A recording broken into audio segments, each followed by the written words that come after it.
Bonjour, alors tel que convenu, je vais faire la résolution des exercices PCR en temps réel pour que vous puissiez voir un petit peu la démarche, comment on fait. Il y en a des plus faciles, il y en a des plus difficiles. Donc, l'exercice 1 est probablement un des plus faciles. Dans le fond, c'est juste d'identifier les étapes, ensuite dire ce qui se passe dans chacune. Alors, step ou étape, ici. En français, alors la première étape, c'est la dénaturation initiale. Donc, dépendamment des protocoles, ça peut être 94 ou 95 degrés Celsius. Ça revient au même. Okay? Donc, un ou l'autre, les deux fonctionnent très, très bien. Ensuite de ça, on a nos cycles. Alors, les 3 étapes qui vont se répéter.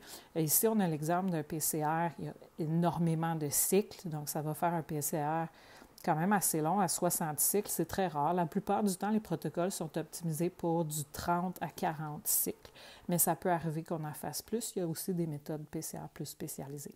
Donc, nos 3 étapes qui vont se suivre, alors c'est la dénaturation. Ensuite de ça, on a l'hybridation. Et la 3e étape, ça va être l'élongation. Comme on a vu pendant le cours, ça peut être aussi en anglais extension. On pourrait mettre synthèse de l'ADN, on pourrait mettre polymérisation, que ce serait toutes des synonymes. Donc, en anglais, hybridation, la 2e étape, ça s'appelle annealing. Okay? C'est ce qu'on va voir dans les protocoles anglophones. Ensuite de ça, on revoit ici la même température. Okay? Pour être sûr que tous les amplicons soient bien complétés, que la polymérase ait le temps de faire son travail au complet, on fait toujours une petite élongation finale. Ça améliore les résultats. Puis ensuite de ça, bien, c'est vraiment très, très simple. Pour garder la stabilité de l'ADN, on ne va pas laisser ça à 68 degrés Celsius, là, quand même. Ça prend beaucoup d'énergie aussi. On va demander à la machine de se mettre à une température plus basse, généralement 4 degrés Celsius, que moi j'ai toujours utilisé 4 degrés Celsius. Dans certains protocoles, on parle de 12 ou 15. Ça prend moins d'énergie côté électricité, mais c'est plus stable à 4 degrés Celsius. Donc, souvent dans les protocoles en anglais, ça va juste être écrit « hold ». Okay? Donc, en français, on pourrait dire « maintenir à 4 degrés Celsius » jusqu'à ce qu'on soit au lab puis qu'on puisse le sortir de la machine pour soit l'analyser tout de suite ou le mettre au frigo. Ça arrive qu'on démarre un programme PCR avant de quitter pour la maison. Donc, on a fait toutes nos extractions, notre plaque est prête, puis là, il est rendu 5 heures le soir, on met notre plaque, on part le programme, puis on s'en va à la maison. Quand on revient le lendemain matin, c'est à 4 degrés Celsius, on est prêt à faire notre gel. Donc, c'est grosso modo un peu à ça que ça sert. Donc, c'est pas une étape en soi, là, c'est juste pour garder. Alors, qu'est-ce qui se passe dans la dénaturation initiale? Bien, ici, on part de notre ADN matrice. Okay? Donc, on veut séparer vraiment là, complètement. C'est pour ça que c'est un petit peu plus long. Dépendamment de la taille d'ADN qu'on a, ça peut être des fois 5 minutes, des fois 10 minutes. Okay? Regardez la différence de temps, 2 minutes, 10 secondes. Okay? Dénaturer un ADN matrice, un ADN génomique, ça prend un peu plus de temps que dénaturer un tout petit amplicon de 100, 200 parts de base. Okay? Donc, ce qu'on veut ici, la dénaturation initiale, c'est séparer complètement les 2 brins d'ADN matrice. Donc, ça, c'est l'ADN qu'on a extrait là, de l'échantillon de notre patient. Un ADN beaucoup plus long que ce qu'on va travailler par la suite. Donc, après ça, la phase de dénaturation, c'est pour séparer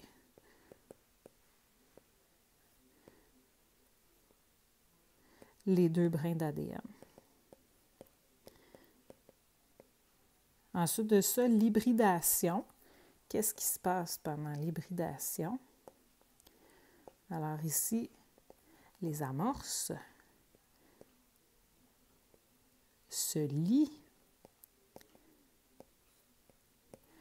à l'ADN simple brin spécifiquement.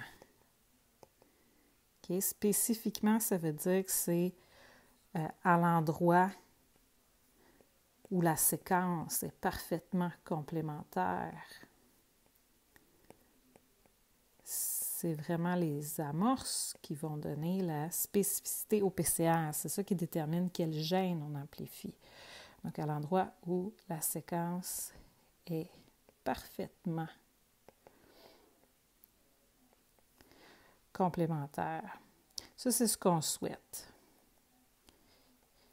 Ça prend de l'optimisation pour créer des kits comme ça. Quand on travaille en diagnostic biomédical, les kits ont déjà été testés. Donc, on peut faire confiance que c'est très, très bien.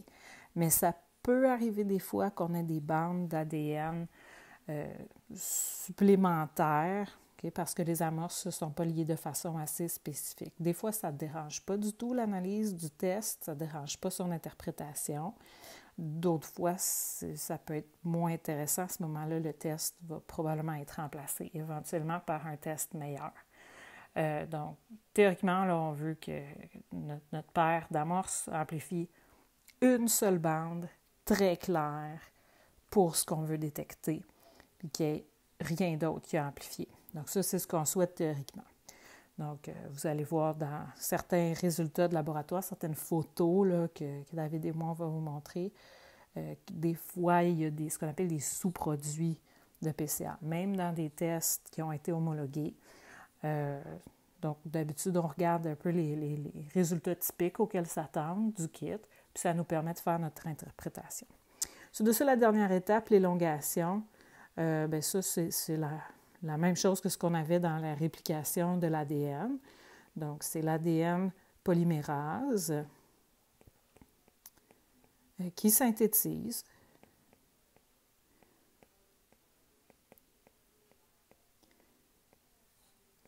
un nouveau brin.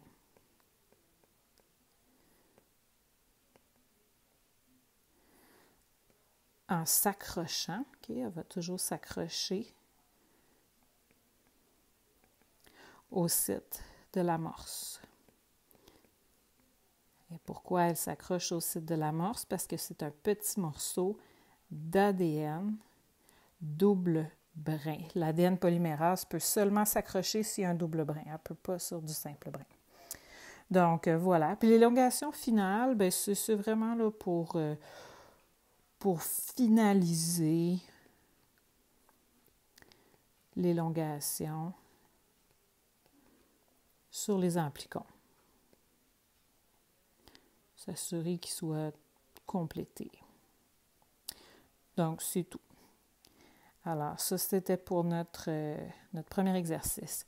Le deuxième exercice, c'est pour aider à visualiser pour l'exercice 3, qui est probablement le plus complexe. Donc, ici, je vous demande d'ajouter les amorces spéciales sens et antisens pour comprendre vraiment le sens des brins.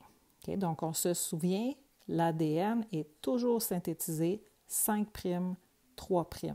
C'est le seul sens dans lequel ça fonctionne. Alors, ici en haut, on n'a rien à faire, c'est notre ADN matrice. On peut l'identifier si on veut. Okay? Donc, ça, c'est notre ADN matrice. Ou plus exactement, là, moi, j'aime bien faire cette représentation-là quand on est à partir du cycle 3 ou 4. Okay? Donc, à partir du cycle 3 ou 4, donc cycle 3 et plus, notre ADN matrice, ça va être l'amplicon recherché. Okay? Donc, notre petit morceau d'ADN qu'on amplifie et qu'on amplifie et qu'on amplifie. Donc, on recommence un nouveau cycle, on le dénature, fait qu'on les sépare. Alors ici, pour la deuxième étape, on n'a pas rien à faire non plus. C'est à l'étape de l'hybridation où on va venir placer les amorces. Alors, pour que ça fonctionne, il faut toujours que l'ADN, si on a un deuxième brin, il faut qu'il soit antiparallèle. Alors, sur le premier brin qui est en haut, mon amorce, ça va venir se placer ici, avec son 5' ici, son 3' ici. Pour le brin d'en dessous, ça va être de l'autre côté. le 5' va être là. Ma petite amorce va venir s'accrocher ici. C'est à peu près la même taille, là. C'est pas parfait. Donc, c'est pas représenté. Je vais le mettre d'une autre couleur. J'aurais pu le représenter aussi. Vous pouvez l'ajouter si vous voulez. Okay. Donc, l'étape de l'élongation. Alors, qu'est-ce qui se passe pendant l'élongation? Okay. Donc, je vais le mettre en bleu. Okay. Donc, l'élongation va être en bleu. Okay. Ce n'était pas demandé, mais c'est juste pour bien comprendre pourquoi c'est placé comme ça. On va représenter par une espèce de petit pic de guitare ici, là, c'est mon ADN polymérase, vient s'accrocher et elle va synthétiser, comme ça ici, un nouveau brin, 5' vers 3'. Okay? Elle ne peut pas faire dans l'autre sens. Même chose, elle va venir s'accrocher ici, 5' vers 3'. Dans ce sens-là, ça va synthétiser. Qu'est-ce qu'elle fait quand elle arrive au bout? Il n'y a plus d'ADN, fait qu'elle décroche. Elle tombe, elle retourne dans le liquide, tout simplement. Et puis, on a complété notre copie de l'amplicon. Là, ici, ça, souvent, c'est le problème qui est un petit peu plus compliqué. Donc, ce que je vous représente ici, c'est comme ça qu'on travaille en biologie moléculaire. Okay? Donc, ici, c'est vraiment un gène. C'est un gène humain, la séquence de l'insuline 1, la chaîne alpha. Donc, la séquence est quand même courte. C'est une toute petite protéine, l'insuline. Mais ça reste que pour rentrer sur une page comme ça fait beaucoup de lettres ACTG. Alors, c'est écrit un peu comme dans un livre, la séquence 5' vers 3' de notre gène qui est écrit comme un texte. Chaque petit paquet, c'est 10 paires de base, 10 nucléotides. C'est pour nous aider à les compter facilement. C'est fait comme ça quand on travaille à l'ordinateur en bioinformatique, en biologie moléculaire. Okay, donc, moi, je suis allée chercher la vraie séquence. Puis là, j'ai demandé à un logiciel de créer des amorces. C'est du design d'amorces. Okay? Vous n'aurez pas d'en faire, mais c'est pour vous montrer un vrai exemple de ce à quoi ça ressemble pour faire une amplification PCR sur une vraie séquence avec un vrai gène.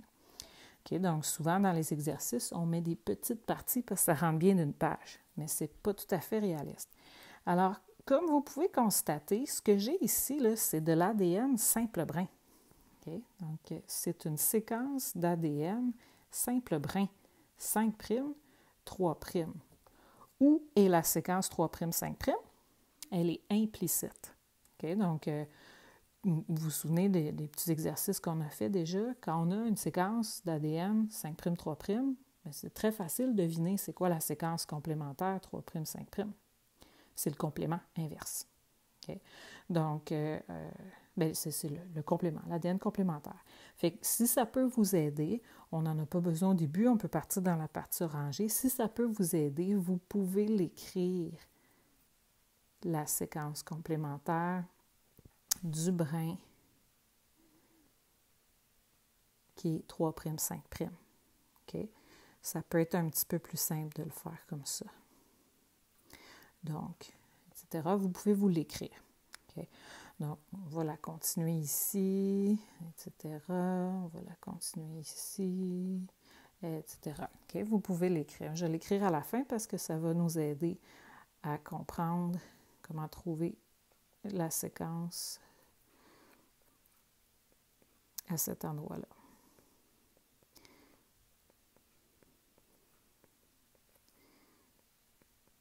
Okay?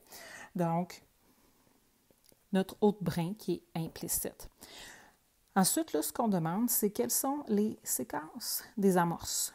Les positions sont soulignées. Okay? Donc, c'est entre ici et là. C'est la position sur laquelle l'amorce va venir se placer. Dans le fond, c'est le début et la fin de l'amplicon. Okay? C'est le début et la fin de l'amplicon. Okay? Si je vous pose une petite question comme ça, les amorces, est-ce qu'ils font partie de l'amplicon? Est-ce que cette séquence-là fait partie de l'amplicon? Oui ou non? Okay? Donc ça, essayez de répondre à cette question-là. On va juste retourner en arrière. Est-ce que ça fait partie de l'amplicon? Oui. Et c'est très important parce que quand on dénature ici, on veut être absolument certain que, dans le fond, ça, là, c'est notre amorce de la fois d'avant. OK? Ça, c'est notre amorce de la fois d'avant qui est restée là. On a besoin que ce soit encore là pour que l'autre côté soit là, pour qu'on puisse s'y hybrider. Okay. Oh, excusez, je l'ai pas mis en bonne place ici, là. Je vais juste la placer au bon endroit. Ça. Non, c'est en 5', 3', excusez-moi. C'est elle que je n'ai pas mis en bonne place. On va les mettre en bonne place. OK, donc ça, c'est notre amorce du cycle d'avant. Ça, c'est notre amorce. Okay, 5', 3', du cycle d'avant. Okay, qui sont restés dans l'amplicon. Fait que ces petites amorces-là ici, là, qu'on a placées en bas, là, okay, ces petites amorces-là qu'on a placées en bas, elles vont rester là. Quand l'ADN polymérase s'installe, puis copie le reste, bien, l'amorce, elle reste là. Donc, elles font partie des amplicons. Alors, ça peut vous aider à visualiser un petit peu qu'est-ce qu'on a sur l'exercice numéro 3. Donc, je reviens à mon exercice numéro 3. Okay. Donc, l'amorce, c'est 5', 3'. Alors, ça ici, carrément, là, ça ici, c'est notre amorce qu'on appelle l'amorce sens. Okay. Le gène insulineur, comme tous les autres gènes, il y a un sens. Okay? Donc, on l'écrit 5', 3'. Ça, c'est là-dessus qu'il y a le brin codant. C'est le brin codant du gène. On pourrait trouver un codon de départ là-dedans, puis là, bon, il y a des introns, on est dans l'ADN, là, mais éventuellement aussi un codon stop, okay, la séquence codante, elle est là-dedans. Okay, donc, c'est le bon sens du brin. Donc, ça, c'est notre amorce sens, okay, qui est ici, 5', 3'. C'est la séquence comme telle, ce qui est en rangée A, A, C, A, G, C, A, T, C, T, T, T, G, T, G, G, T, C, C, C.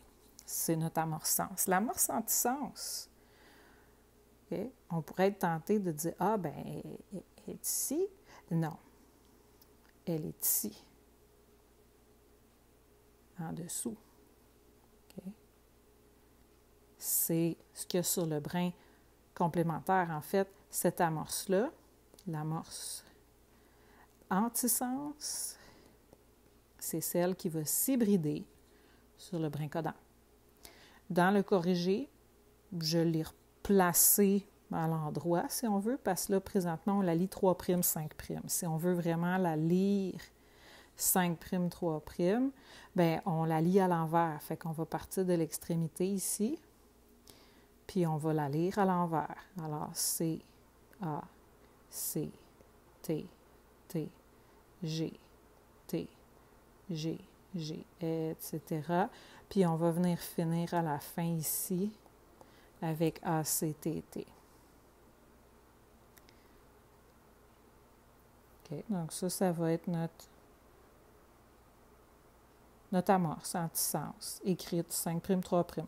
Qu'on l'écrive 3', 5' ou 5', 3', là, pour les besoins du cours, pour moi, c'est la même séquence. OK, donc celle qui est à gauche, encadrée en rouge, puis celle qui est à droite, encadrée en rouge, pour l'amorce antisens, c'est exactement la même chose. Okay? Fait que vous pouvez le mettre dans un sens ou dans un autre, moi, ça ne me dérange pas. Ensuite de ça, comment est-ce qu'on fait pour répondre à la question 2 ici? Calculer la longueur attendue du fragment amplifié. Mais l'amplicon, c'est toute la section en orange qui inclut nos 2 sites d'amorce. Donc, pour les compter, c'est relativement simple. On y va avec des paquets de 10.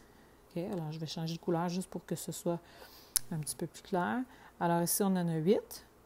Après ça, 10 ici, etc. OK, donc, on les compte. Donc, ça fait 10, 20, 30, 40, 50, 60, 70, 80, 90, 100, plus 2, plus 8, 110, par de base. C'est pas plus long que ça. okay, parce que c'est déjà placé comme texte pour nous aider à le compter facilement.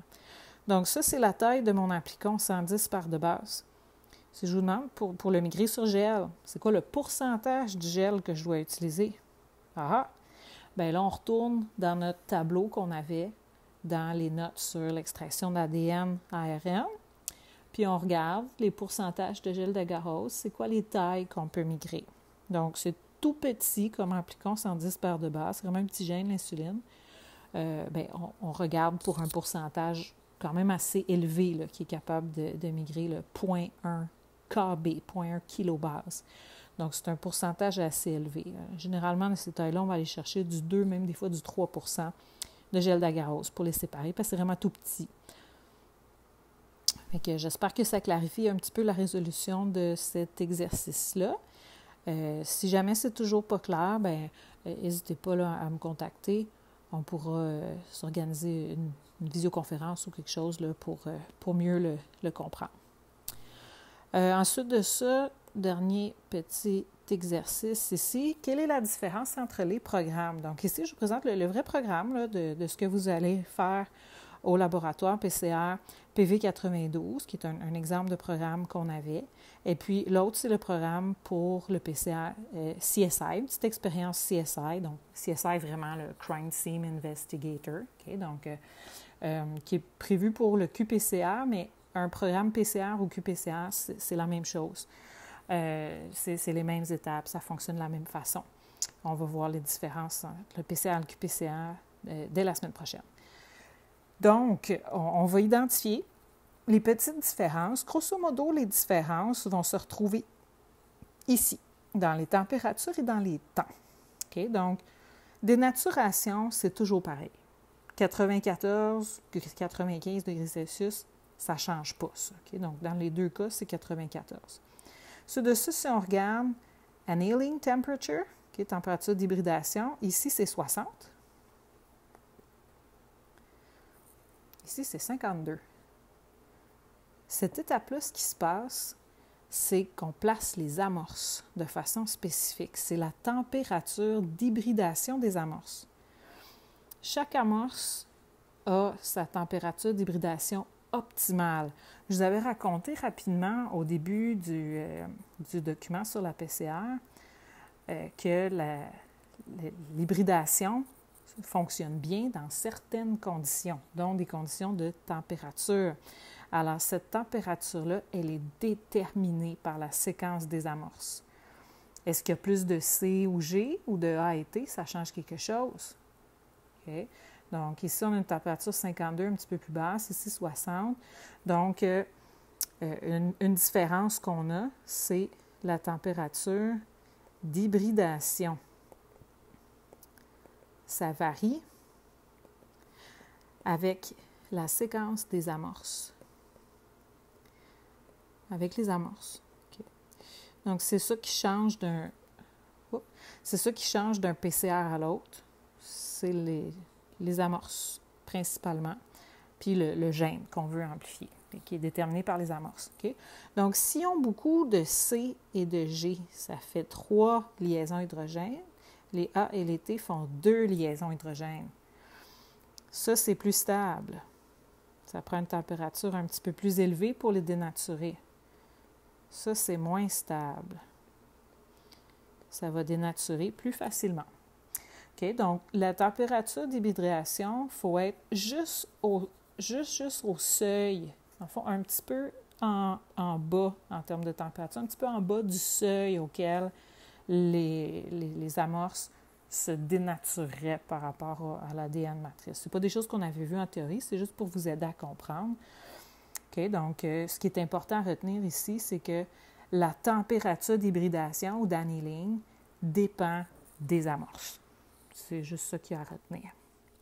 Ensuite de ça, la température ici d'élongation, généralement, c'est pas mal toujours 72 parce que la polymérase, l'ADN polymérase thermostable qu'on utilise, il n'y en a pas des centaines, il y en existe différentes sur le marché, mais généralement, c'est la TAC polymérase qui fonctionne à 72 degrés Celsius. Donc ça ne change pas vraiment d'une PCR à l'autre, c'est assez stable.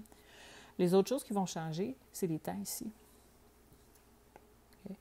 Dénaturation initiale, extension finale, souvent on est pas mal dans les mêmes temps.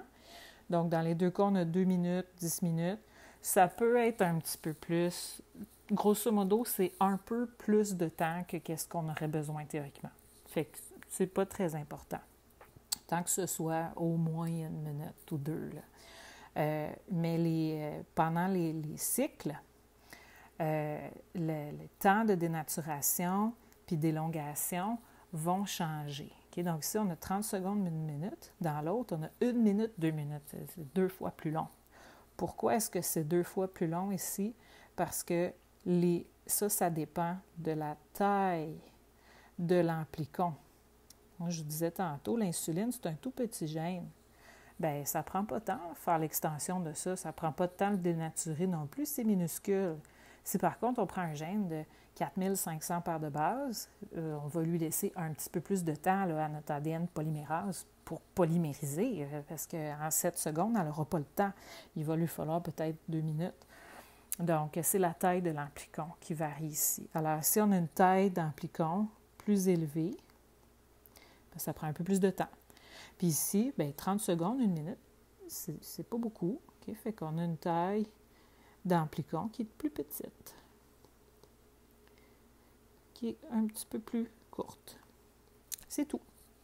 Donc, c'est ça les différences que je voulais que vous puissiez remarquer, au moins voir où est-ce que ça varie, puis essayer. Okay? Le but, c'était que vous essayiez de deviner pourquoi est-ce que ces choses-là changeraient. Fait que ça se peut que vous ne le saviez pas, c'est pas grave. C'était juste un petit exercice de réflexion. Puis, bien, une fois qu'on a les explications avec le corrigé, bien, c'est des choses que je pourrais vous demander là, dans une mise en situation, d'expliquer les temps puis les températures, c'est basé sur quoi? Okay? Fait que c'est pour vous aider à comprendre un peu comment ça fonctionne, ce programme PCA. Donc, c'est tout pour les exercices. J'espère que ça vous éclaire. S'il y a encore des choses qui ne sont pas claires, juste à me contacter. Donc, sur ce, je vous laisse et on se dit à bientôt.